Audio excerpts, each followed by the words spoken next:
Jésus-Christ, la parole vivante, la parole révélée.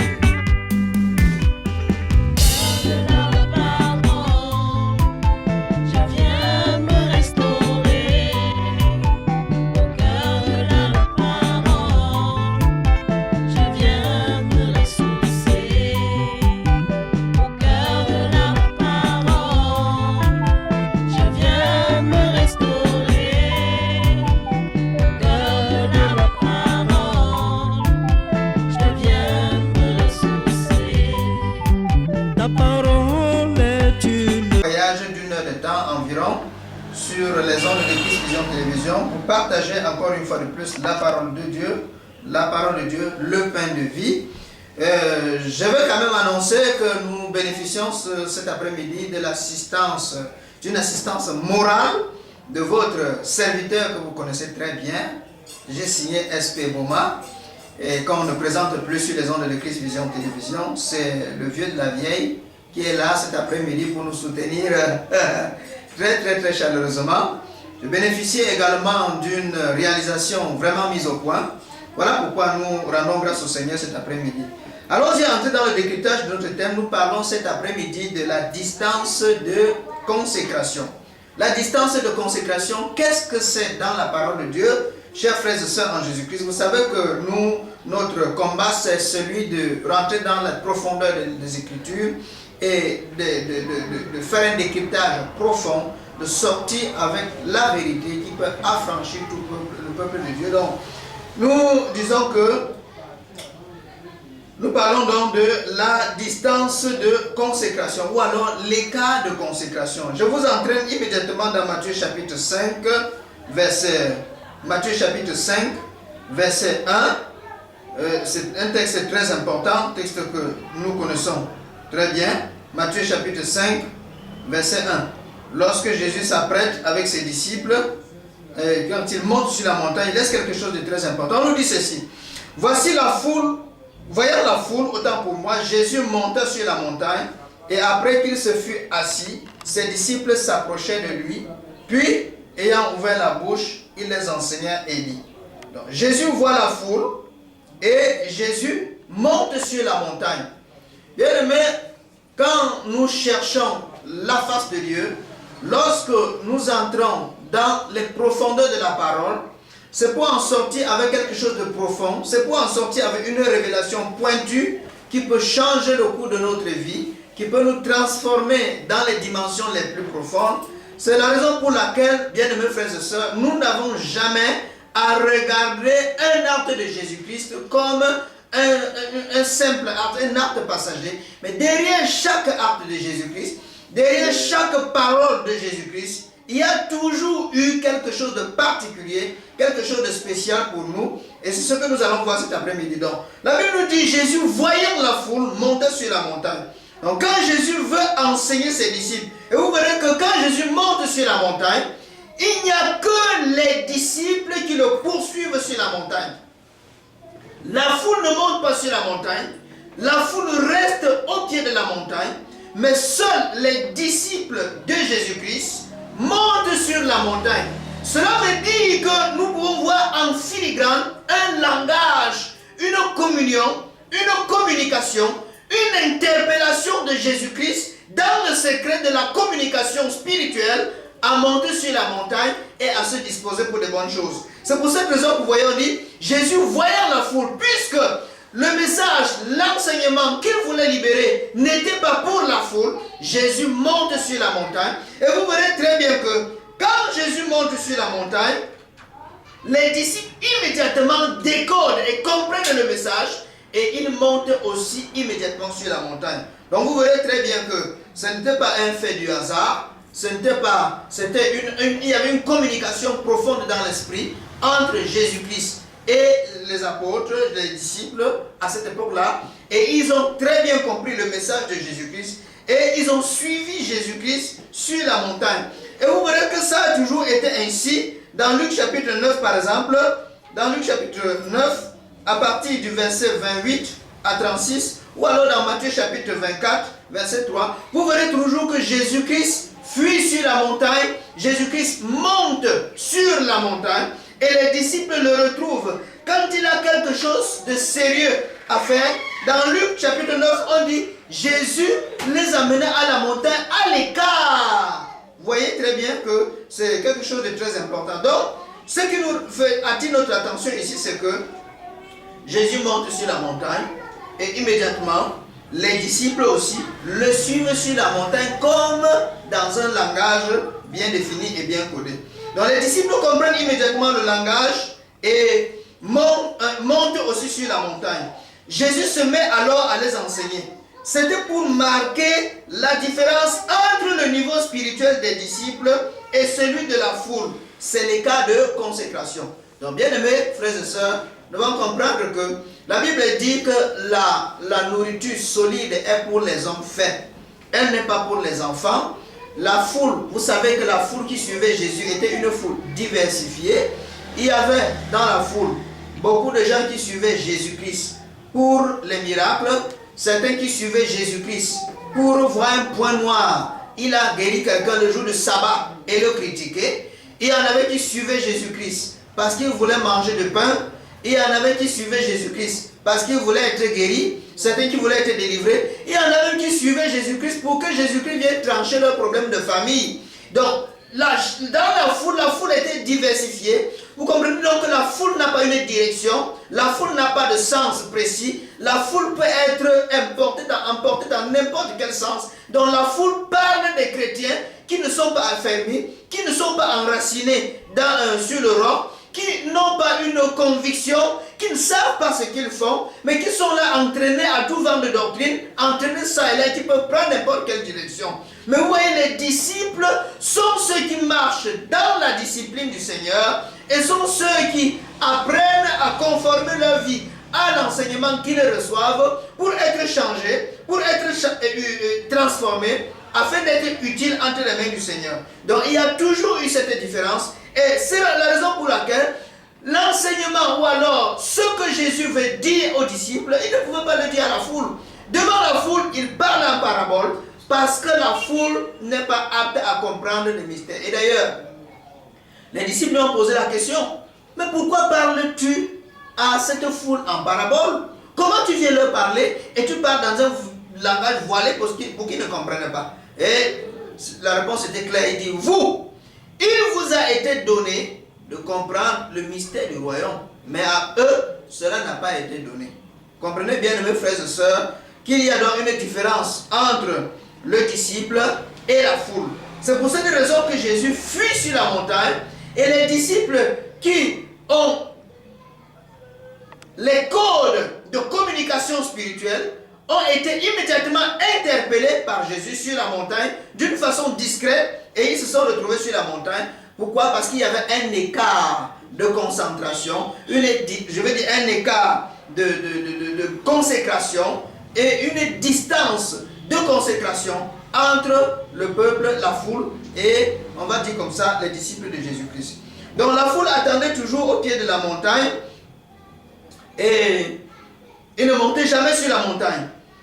Elle n'était pas qualifiée et n'était vraiment pas consacrée au Seigneur. Nous pouvons voir que la foule n'était pas qualifiée dans Exode chapitre 19, à partir du verset 12. On trouve quelque chose de très intéressant là-bas.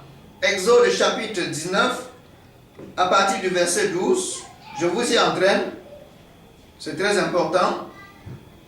Exode chapitre 19, verset 12. Je lis pour nous. Voilà ce qui se passe lorsque Dieu s'apprête à parler au peuple. On dit ceci.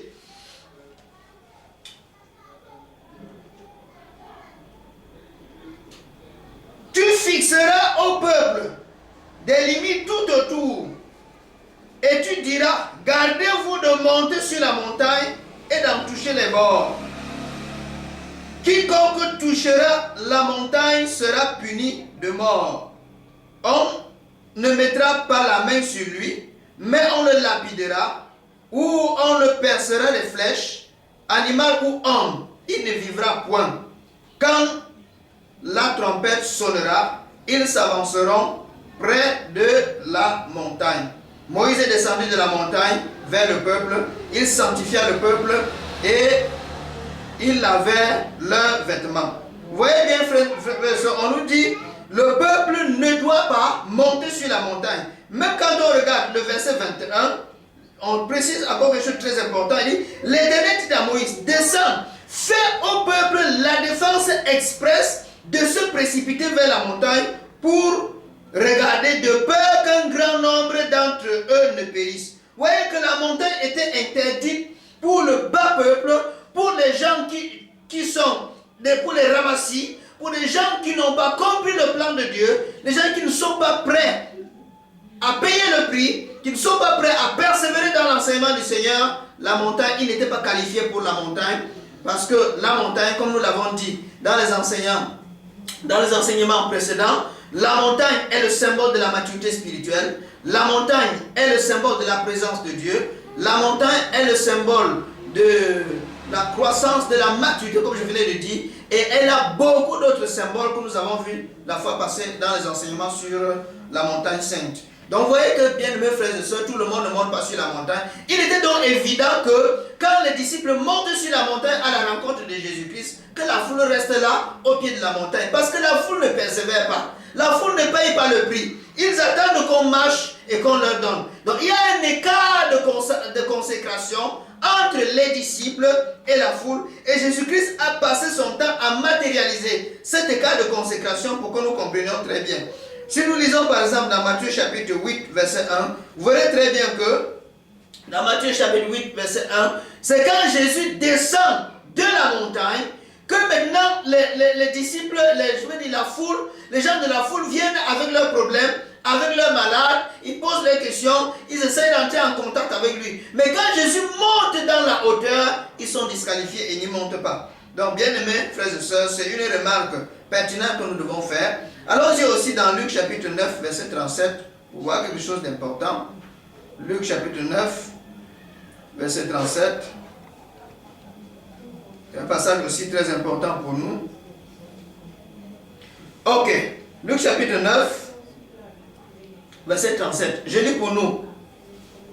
Le lendemain, lorsqu'il fut descendu de la montagne, une grande foule vint au-devant de Jésus. Et voici du milieu de la foule, un homme s'écria, « Maître, je t'en prie, porte les regards sur mon fils, car c'est mon fils unique. » Vous voyez que c'est quand Jésus descend de la montagne que les gens de la foule entrent en contact et en communion avec lui. Donc, quand Jésus est sur la montagne, il est en contact et en communion avec les véritables disciples et avec le Père sur la montagne. Mais la foule ne peut pas accéder à cette dimension. La foule ne peut pas accéder à cette hauteur dans l'esprit. C'est pourquoi ils se contentent du pied de la montagne. Et c'est quand Jésus descend de la montagne qu'ils peuvent aussi entrer en communion avec lui pour poser leur doléance, pour le supplier de faire quelque chose pour eux. Donc vous voyez bien, mes frères et sœurs, que la communion d'un disciple avec Dieu ne sera jamais la communion d'un ramassis avec Dieu. Les deux sont complètement différentes. Et bien aimé, seuls les disciples sont profonds dans les mystères du Seigneur, comprennent la pensée du Seigneur, comprennent le cœur du Seigneur et interprètent la parole selon le cœur du Seigneur et peuvent agir effectivement selon le cœur du Seigneur. Donc il y a beaucoup d'autres choses qu'on peut comprendre là-dessus. Nous continuons. Bien aimés frères et sœurs, vous verrez exactement à quoi nous allons aboutir. Nous sommes encore en train de faire le constat entre Jésus-Christ et ses disciples. Donc Jésus, disons que Jésus marquait donc un écart de consécration entre les disciples et la foule d'une part, et d'autre part entre ses disciples et lui-même. Vous verrez par exemple dans Marc chapitre 1, je vous y amène, Marc chapitre 1, disons que Jésus marquait l'écart de consécration entre lui-même et les disciples aussi. Marc chapitre 1, à partir du verset 35, je lis pour nous. Vers le matin, pendant qu'il faisait encore très sombre, il se leva et partit pour aller dans un lieu désert et il pria. Simon et ceux qui étaient avec lui se mirent à sa recherche et quand il l'eut trouvé, il lui dit, tous te cherchent. Bien aimé, c'est très important de comprendre. Les disciples ont passé toute la nuit à chercher Jésus. Jésus avait des moments de communion avec ses disciples, mais à un moment précis, Jésus se détache de ses disciples et il va dans un lieu seul à seul pour communier avec le Père. Il était seul à ce moment. Et c'est cette matérialisation de la distance de consécration entre Jésus-Christ et son Père, d'un côté, et entre Jésus-Christ et les disciples de l'autre côté. Et Jésus fera également une distance de consécration entre les disciples et la foule d'un côté, et Jésus lui-même et la foule de l'autre côté. Vous verrez bien, mes frères et sœurs, que celui qui rend ministère, celui qui nous transporte dans la pensée de Dieu, a toujours été spirituellement plus élevé que celui à qui il rend ministère. Et c'est ce que nous devons comprendre, c'est ce que nous devons considérer. Donc, bien aimés frères et sœurs, c'est très important. Lorsque vous êtes appelé à servir le Seigneur, vous êtes serviteur de Dieu, vous êtes pasteur, vous êtes prophète, évangéliste, pasteur, docteur, il y a un écart de consécration. Et même entre les ministères de même dénomination, de même titre, il y a également un écart de consécration. Comme nous verrons dans la suite du décryptage, nous verrons que les carrues sont différentes selon la grâce que le Seigneur nous accorde et selon comment est-ce que le Seigneur veut nous utiliser. Et en fonction de notre carrure, il y a un degré de consécration, un degré de sanctification, une position principale et véritable sur la montagne. Et c'est ce que nous devons considérer, bien mes frères et sœurs. Que le Seigneur vous bénisse abondamment. Vous voyez donc, dans ce passage, les disciples ont cherché Jésus, mais Jésus, très tôt le matin, était sorti à l'insu de ses disciples. Il a pris un temps à part avec son Père pour chercher la face de son Père, pour marquer cette séparation-là d'avec les disciples, afin de rentrer en communion avec ce qui peut abreuver les disciples lorsqu'ils seraient en contact avec eux. Bien aimés frères et sœurs, c'est important à noter. Nous pouvons également voir Matthieu chapitre 14, verset 23. Matthieu chapitre 14, verset 23. On trouve aussi quelque chose d'important là-bas. Je lis pour nous. Quand il eut renvoyé la foule, il monta sur la montagne pour prier à l'écart. Et comme le soir était venu, il était là seul. Bien aimé, c'est si clair. Jésus a dit à ses disciples, montez, prenez la barque, traversez, je vous rejoins de l'autre côté. Et quand ses disciples partent, alors lui, il choisit le chemin de la montagne. Il se retire avec son Père pour rester seul dans la consécration, dans la recherche de la face de son Père, dans la sanctification, dans une position plus élevée encore que les disciples sur la montagne, afin de prendre quelque chose du Père et de l'annoncer aux disciples. Cela a toujours été ainsi. Que le Seigneur vous bénisse abondamment. Donc, Jésus-Christ a marqué cet écart de consécration pour nous montrer combien de fois il est important d'être élevé au-dessus de ceux à qui nous rendons ministère. Nous prenons également Luc chapitre 6, verset 12. Luc chapitre 6, verset 12. Je lis pour nous. On nous dit ceci. En ce temps-là, Jésus se rendit sur la montagne pour prier et il passa toute la nuit à prier. Vous voyez ici que Jésus n'est pas avec ses disciples. Jésus se sépare de ses disciples. Jésus monte sur la montagne pour prier et il passe toute la nuit à prier. Et parfois c'est à l'insu, c'est quand le matin arrive que les disciples le cherchent et disent mais où est-il passé? Où est passé le maître? Pourquoi nous ne le voyons pas? Ainsi de suite. Donc bien aimés frères et sœurs, c'est très important de considérer l'écart de consécration comme nous avons jugé bon d'en parler cet après-midi par la grâce de Dieu pour que nous comprenions que c'est assez important, bien aimé, de matérialiser dans notre communion avec le Seigneur, dans notre communion avec le peuple à qui nous rendons ministère, dans notre relation avec Dieu, de matérialiser l'écart de consécration. C'est très important. Si vous prenez le train en marche, vous suivez au cœur de la parole votre émission d'enseignement et de décryptage, votre plateforme, c'est votre plateforme d'édification, votre plateforme d'interactivité, et vous êtes averti que vous pouvez intervenir à n'importe quel moment de l'émission à travers les codes d'accès qui sont bel et bien au bas de votre écran, à savoir le 675 111 97 12 ou alors le 697 28 26 80. Vous êtes libre de manifester vos sentiments, vous êtes libre, bien-aimés frères et sœurs, d'étaler vos préoccupations. Peut-être que ce que nous disons est un peu nouveau pour vous, mais vous gagnez à étaler vos préoccupations pour que nous puissions vous apporter des éléments qui puissent vous aider et vous fortifier davantage dans votre foi. Que le Seigneur vous bénisse abondamment.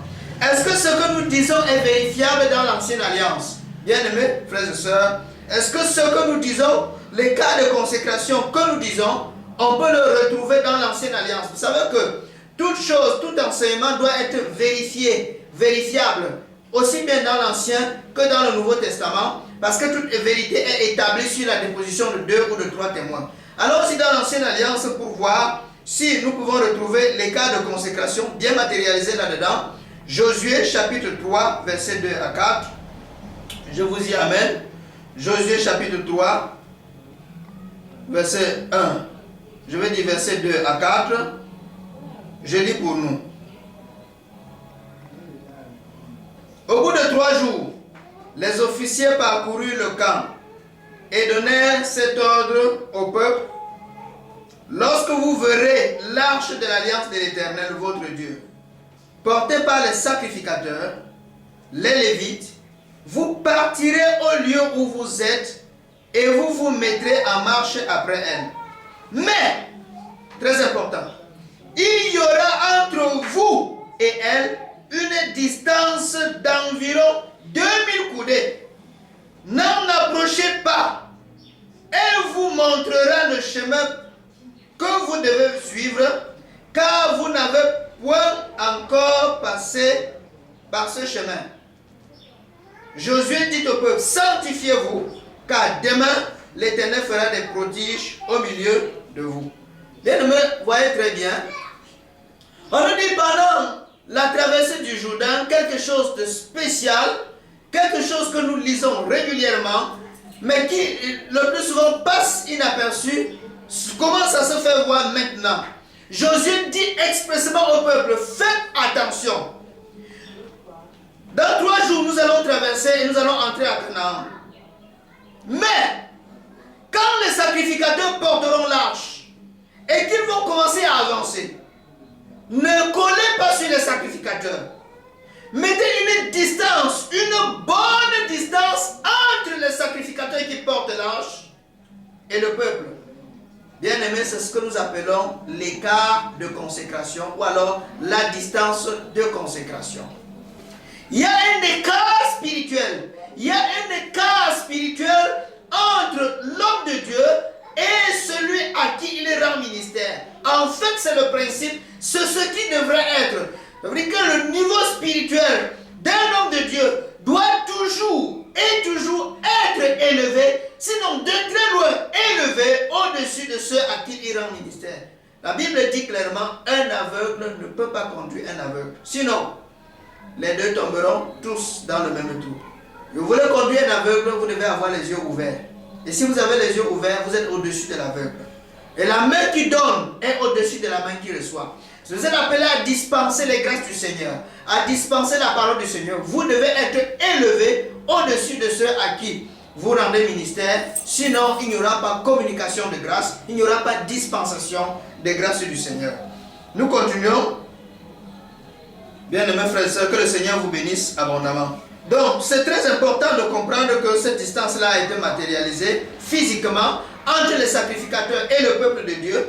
Et c'est ce qui symbolisait, c'était donc une figure de cette distance ou de consécration que nous aujourd'hui à la nouvelle alliance devons avoir par rapport au peuple, par rapport au ramassis, par rapport à ceux qui ne cherchent même pas le plan de salut de Dieu pour leur vie, mais qui cherchent plutôt à se noyer dans les choses éphémères de ce monde, qui cherchent plutôt à gagner le monde entier avec ses désirs et ses passions. Bien-aimés frères et sœurs, je crois que nous comprenons exactement ce que nous disons et que le Seigneur vous bénisse et vous soutienne abondamment. Donc, même entre les serviteurs de Dieu, il y a une distance de consécration. Tous ne se valent pas et chacun n'occupe que la position précise qui correspond à son niveau spirituel de consécration et à la position que Dieu lui a assignée sur la montagne. Vous savez que la montagne, c'est la présence de Dieu, c'est la demeure de Dieu. Et tout le monde n'a pas la même position sur la montagne. Allons-y voir une matérialisation de cela dans Exode chapitre 24. Exode chapitre 24, versets 1 à 2 d'abord.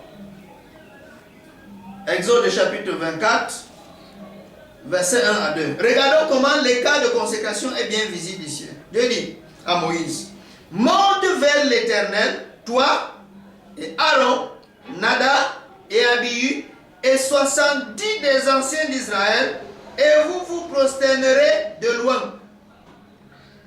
Moïse s'approchera seul de l'Éternel, les autres ne s'approcheront pas, et le peuple ne montera point avec lui. Moïse vint rapporter au peuple toutes les paroles de l'Éternel et toutes les lois. Le peuple entier répondit d'une même voix, nous ferons tout ce que tu as dit.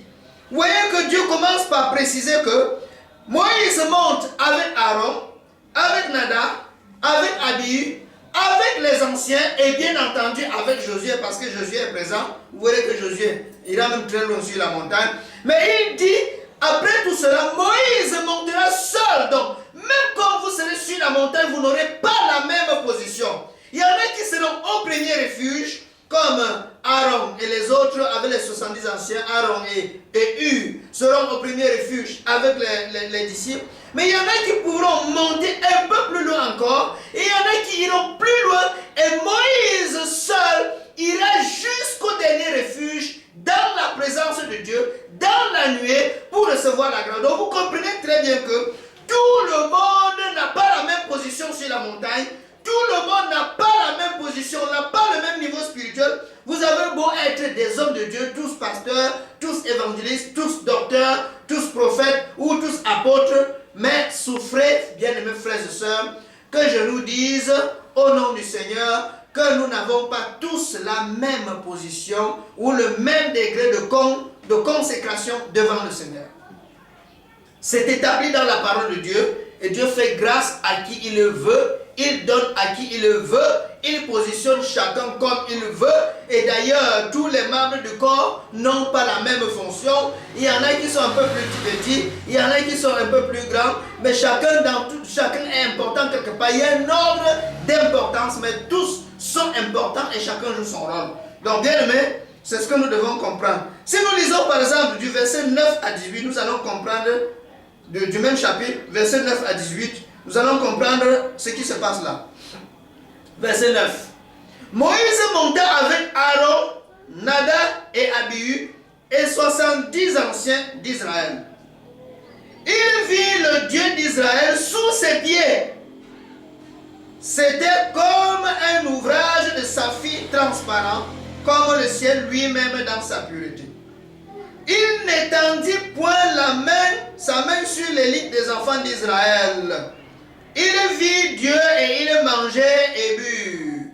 Bien-aimés frères et sœurs, regardez les gens qui ont eu grâce, ont reçu la grâce d'accéder à la présence de Dieu sur la montagne. Ils n'en avaient pas l'habitude, donc c'était une occasion pour eux de jubiler, une occasion de manger, de boire et de se revêtir. Bien-aimés frères et sœurs, comme vous savez très bien, lorsque les gens sont élevés à une position, ils ont très bien fait. En fait, ils font très rapidement de fêter, de se réjouir. Aujourd'hui, c'est la même chose qui se passe. Pour peu que les gens soient consacrés au ministère de la parole, au ministère, vous le voyez bien, mes frères et sœurs, c'est de très grandes cérémonies qui sont organisées pour fêter, et parfois avec beaucoup de dépenses et beaucoup de choses qu'on fait, qui meublent et qui colorent la soirée, la cérémonie, parce que quelqu'un a été consacré au Seigneur. Bien mes frères et sœurs, mais la Bible nous dit que ceux qui ont fait cela étaient très loin en bas, ils étaient au premier refuge. Moïse qui est monté très loin dans la présence de Dieu et qui a été consacré là-bas n'a pas organisé de fête.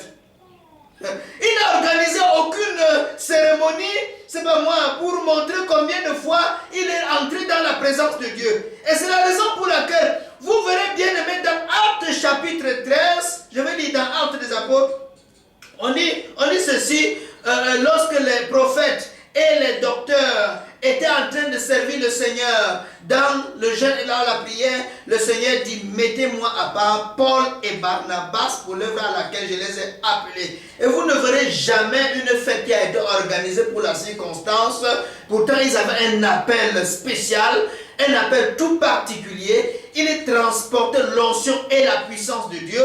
Et Paul est celui qui a travaillé plus que tous les apôtres. Mais vous ne verrez jamais le jour de sa consécration une quelconque manifestation ou quoi que ce soit. Bien-aimés frères et sœurs, pourquoi? Parce que le degré de consécration n'a pas le temps pour les choses de ce monde. N'a pas de temps pour des choses importantes. Bien-aimés, lorsqu'on est superficiel dans la profondeur de Dieu, on va s'occuper des choses qui ne servent à rien. Et c'est ce qui s'est passé ici sur la montagne. Vous voyez, Aaron, avec Nadab et Abihu et les 70 anciens ont organisé une fête au premier refuge. Ils ont fêté parce qu'ils sont entrés dans la présence de Dieu. Ils ont fêté parce que Dieu a jugé bon de les attirer dans sa présence, de les utiliser comme serviteurs de Dieu, comme élite du peuple d'Israël. Allons-y, vous allez voir la suite. L'Éternel dit à Moïse, monte vers moi sur la montagne et reste là. Je te donnerai des tables de pierre, la loi et les ordonnances que j'ai écrites pour leur instruction. Moïse se leva avec Josué qui le servait et Moïse monta sur la montagne de Dieu. Vous voyez très bien, ici, Moïse quitte le premier refuge et monte très loin au sommet avec son serviteur Josué. Il était normal que Josué aussi monte parce que Josué était en préparation. C'est celui que Dieu préparait pour succéder Moïse. Il était donc normal qu'il voit toutes choses, qu'il entre dans la compréhension profonde des rouages du ministère qu'il doit assumer lorsque Moïse serait parti. Donc c'était normal qu'il aille avec Moïse dans la présence de Dieu. Il dit aux anciens, attendez-nous ici jusqu'à ce que nous revenions auprès de vous. Voici Aaron et Hur resteront avec vous. Si quelqu'un a un différend, c'est à eux qu'il s'adresse. Moïse monta sur la montagne et la nuée recouvrit la montagne. La gloire de l'Éternel reposa sur la montagne de Sinaï et la nuée le recouvrit pendant 6 jours. Le 7e jour, l'Éternel appela Moïse du milieu de la nuée. Vous voyez très bien, bien-aimés frères et sœurs, ici, Moïse a dû jeûner d'abord 1 semaine pour que l'Éternel l'attire dans la présence, sa présence la plus profonde, la plus impactative de la pression de Moïse et de son esprit. Il a dû attendre encore 7 jours par rapport à ceux qui étaient au premier refuge pour que Dieu lui dise, fais un pas de plus encore sur la montagne. Fais un pas de plus encore plus profondément dans ma présence. Donc, bien aimés frères et sœurs, vous comprenez que ici, ce qu'ils ont fait sur la montagne est symbole de la profondeur que nous avons dans le ministère de la Nouvelle Alliance, dans l'esprit avec Jésus-Christ. Plus la carrière de notre ministère est grande, plus nous sommes élevés sur la montagne, et plus nous sommes consacrés au Seigneur, et plus nous sommes élevés au-dessus des autres. C'est ce qui doit être compris. Que le Seigneur vous bénisse abondamment. 275, 111, 97, 12, 697, 28, 26, 80. 2 codes d'accès pour toute préoccupation, bien-aimés frères et sœurs. Nous sommes en train d'évoluer progressivement vers la fin de du temps qui nous est imparti. Il ne nous reste qu'environ 17 minutes. Et nous croyons qu'avec les 17 minutes, nous aurons suffisamment, nous réussirons à vous dire ce qui est important sur la distance de consécration, parce qu'aujourd'hui, nous en avons véritablement besoin. Et nous verrons en quoi consiste véritablement cette distance de consécration dans la vie chrétienne pratique, dans le ministère de la Nouvelle Alliance. C'est ce que nous verrons par la suite. Mais avant cela, allons encore dans Nombre chapitre 12, verset 1 à 10. Nombre chapitre 12, verset 1 à 10, pour voir toujours la matérialisation toujours la matérialisation de la distance de consécration. Je disais que tous les serviteurs de Dieu ne sont pas les mêmes devant Dieu, n'ont pas la même position, n'ont pas la même carrure, n'ont pas le même degré de consécration, et cela doit être considéré. Il y a une doctrine qui dit que tous les serviteurs de Dieu sont placés sur la même longueur d'onde et sont tous envoyés de cette manière-là pour l'édification du corps de Christ. Bien aimés, nous ne croyons pas à cela parce que ce n'est pas vérifiable dans la parole de Dieu. Et nous allons voir tous ensemble. D'ailleurs, nous lisons dans Nombre chapitre 12, partie du verset 1. On dit Marie et Aaron parlaient contre Moïse au sujet de la femme éthiopienne qu'il avait prise, car il avait pris une femme éthiopienne. Vous voyez, il dit, est-ce seulement par toi que l'Éternel parle? N'est-ce pas aussi qu'il parle par nous? Bien aimé, pour l'histoire, nous devons savoir que c'était toute une famille. Marie était l'aînée, Aaron était le second, Moïse était le dernier, et ils étaient tous prophètes. Moïse est loin de Dieu, celui que Dieu a choisi, le plus petit, et Aaron était prophète, ou sacrificateur si vous voulez, et Marie était également prophétesse. Maintenant, ils sont tous trois au service du Seigneur, ils sont tous trois établis dans le ministère, mais attention, au bout du fil à l'eau. Oui, bonsoir. Comment je vous appelle? Comment? Maman Jeanne. Maman Jeanne, appelle de quel côté de la ville? D'accord, Maman Jeanne, on t'écoute.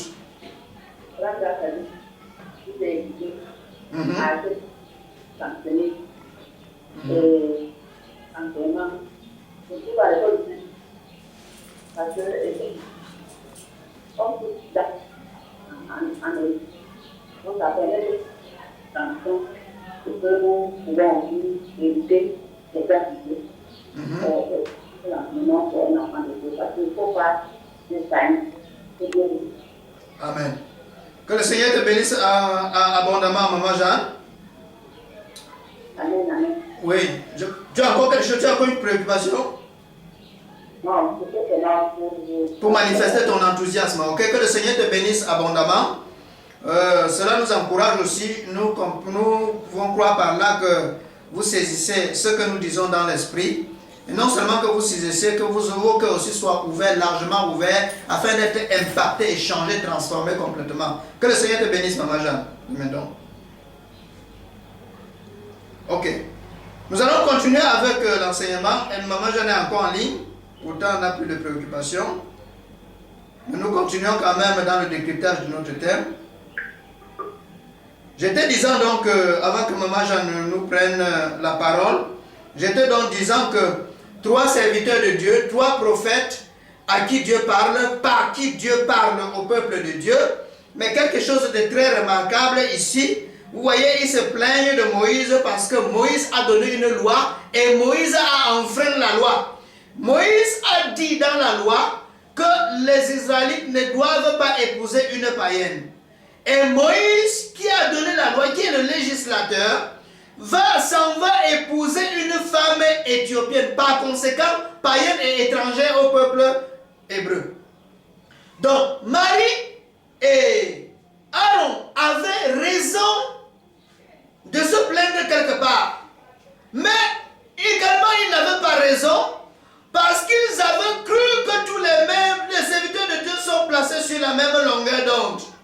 Ils n'avaient pas compris que Dieu avait amené Moïse à poser un acte prophétique qui parlait très fort parce que Moïse était un type de Jésus-Christ et que la femme éthiopienne était un type de peuple païen et qui montrait que dans le temps à venir, Christ viendra aussi s'unir au peuple païen parce que les peuples païens viendront aussi dans la grâce du Seigneur et au salut. Ils n'avaient pas compris. Vous voyez que Aaron et Marie avaient une révélation limitée de par la carrure que Dieu leur avait donnée, de par l'onction que Dieu leur avait donnée. Ils avaient une consécration limitée, un niveau spirituel limité, un niveau de compréhension limité, et ne pouvaient pas aller plus loin que ce que Dieu leur avait donné. Mais Moïse, qui était de plus loin supérieur dans la compréhension des voies de Dieu, dans la compréhension des mystères de Dieu, a agi selon la grâce qui lui a été donnée, selon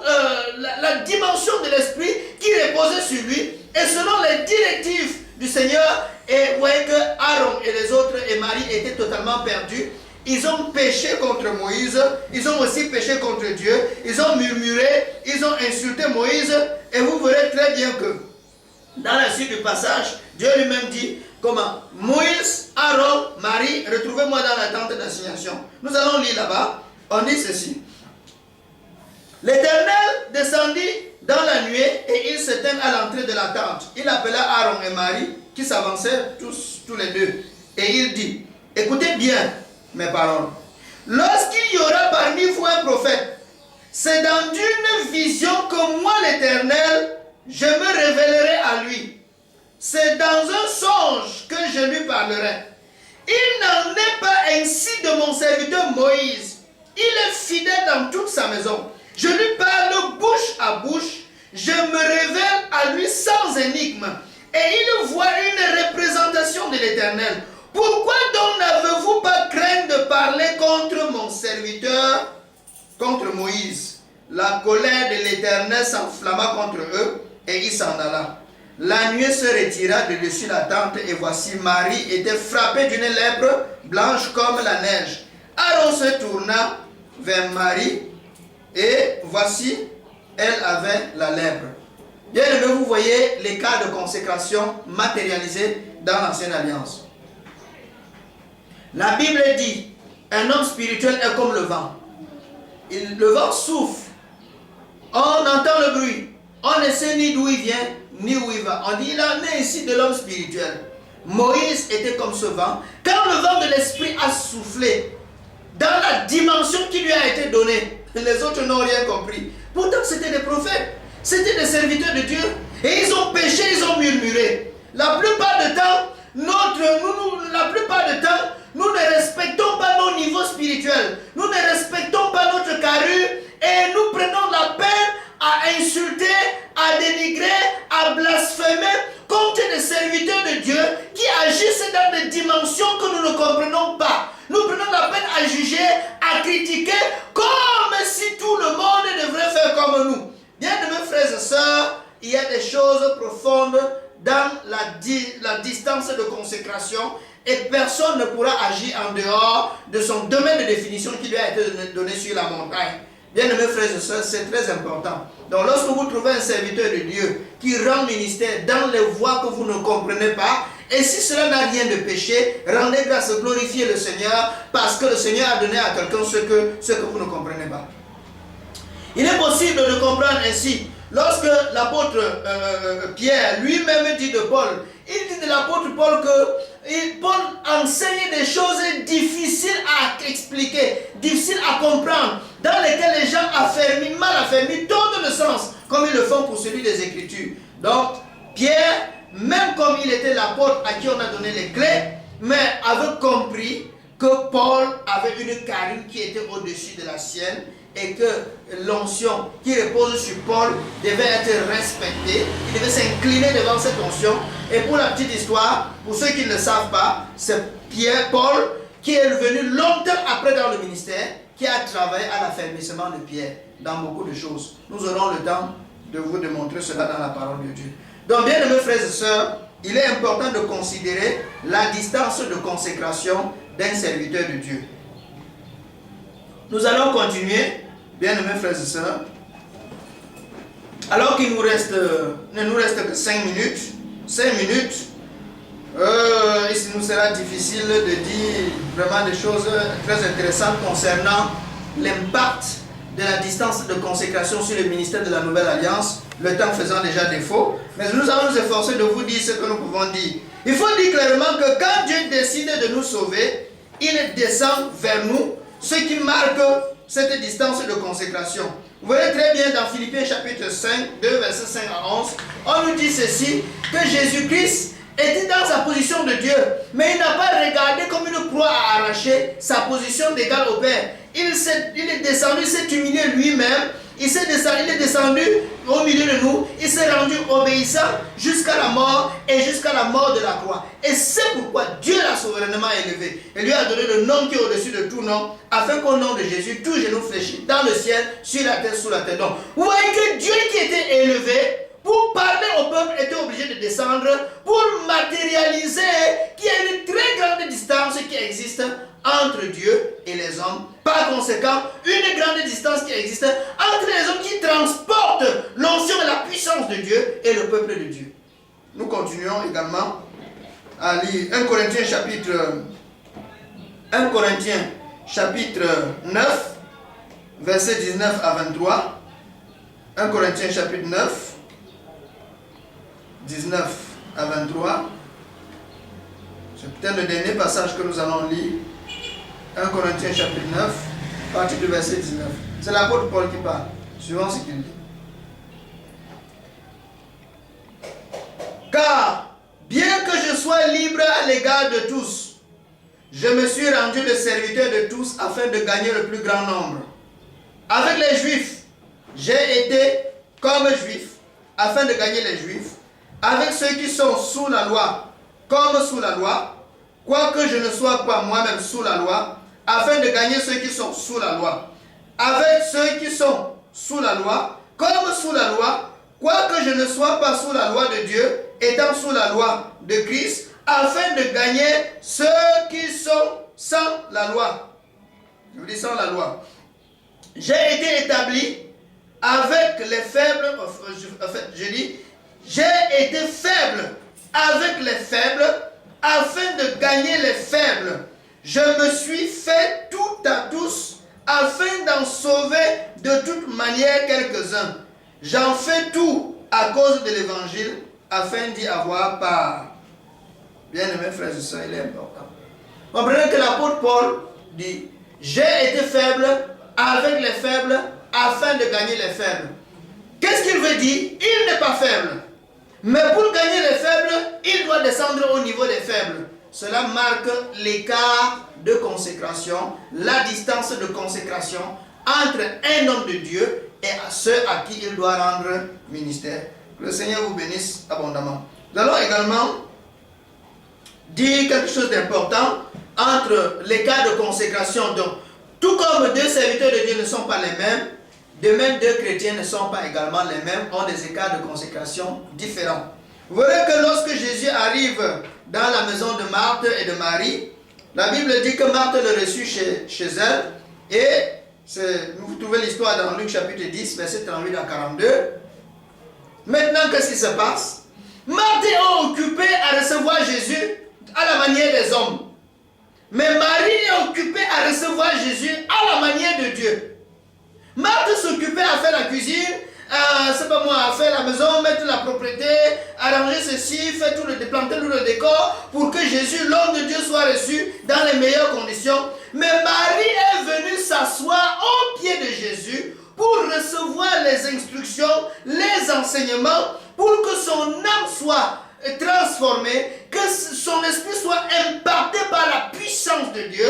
Et Marthe, qui n'avait pas compris la dimension dans laquelle Marie était, parce qu'elle n'avait pas tous le même degré de consécration devant Dieu, a commencé à se plaindre. Oh Seigneur Jésus, toi-même tu vois, je suis occupé, et puis je puise l'eau, je fais la cuisine, et je cherche le bois. Mais regardez cette paresseuse, elle est venue s'asseoir à tes pieds, elle ne fait qu'écouter la parole, et puis après quoi? Mais Jésus a tranché tout court en disant, Marthe, tu t'inquiètes et tu t'agites pour beaucoup de choses. Marie a choisi la bonne part qui ne lui sera point ôtée. Bien aimé, c'est clair. Deux chrétiens n'ont pas le même degré de consécration, n'ont pas la même position sur la montagne, n'ont pas le même niveau de consécration, la même dimension, la même profondeur dans l'esprit. Bien aimés frères et sœurs, plus on aime le Seigneur, plus on se consacre au Seigneur, et plus on se consacre au Seigneur, plus on est élevé sur la montagne, c'est-à-dire élevé dans les profondeurs de Dieu, et plus on peut comprendre les mystères du Seigneur. Donc, bien aimés frères et sœurs, et le temps est venu où les chrétiens de la Nouvelle Alliance doivent accéder aux profondeurs de Dieu pour comprendre les mystères de Dieu dans l'esprit, pour comprendre le mystère de la Nouvelle Alliance. transformer l'entourage. Que le Seigneur vous bénisse abondamment. Donc, le Seigneur vous bénisse abondamment. Il est bien utile de mentionner, avant de nous arrêter, ce qui s'est passé dans Matthieu chapitre 25, verset 1 à 13. Vous le savez très bien, l'histoire, la parabole des 10 vierges. Vous voyez qu'il y avait 10 vierges. Au départ, elles étaient toutes vierges, donc elles n'avaient pas de problème. Elles étaient tous légitimement qualifiées pour attendre l'époux.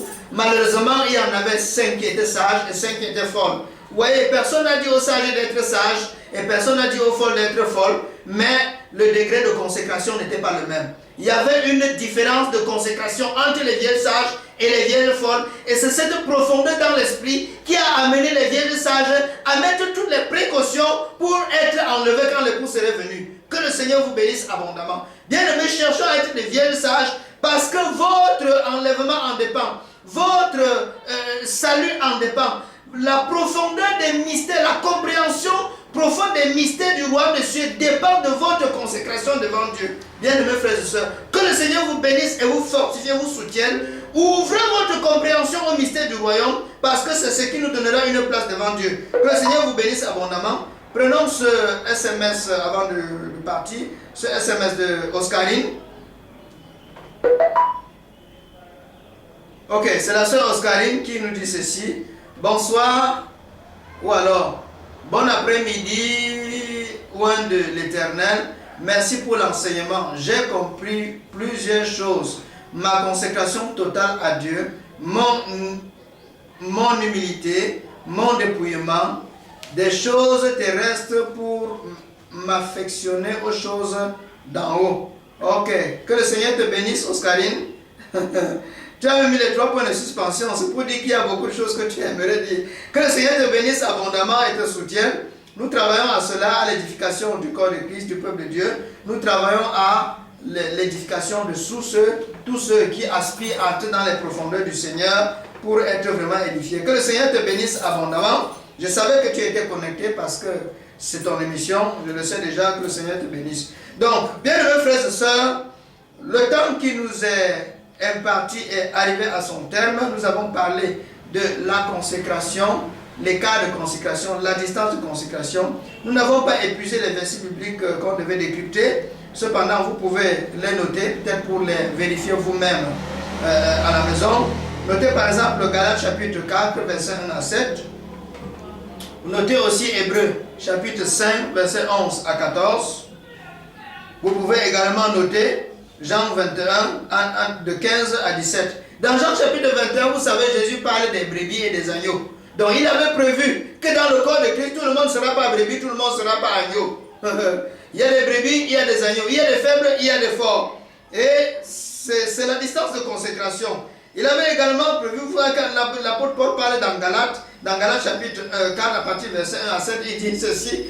Aussi longtemps qu'un héritier est un enfant, il ne diffère en rien d'un esclave.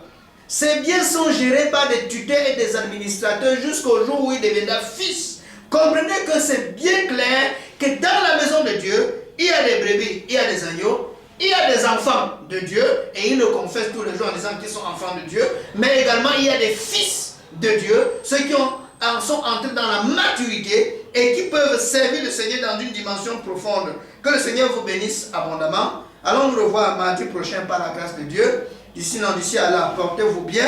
Surtout, ne zappez pas, restez accrochés à votre chaîne préférée, Christ Vision Télévision, la chaîne qui vous transporte dans la parole profonde. Que le Seigneur vous bénisse abondamment. Portez-vous bien également. Moi aussi, je me porte bien et par la grâce de Dieu, nous serons là mardi prochain. Que le Seigneur vous bénisse. Shalom.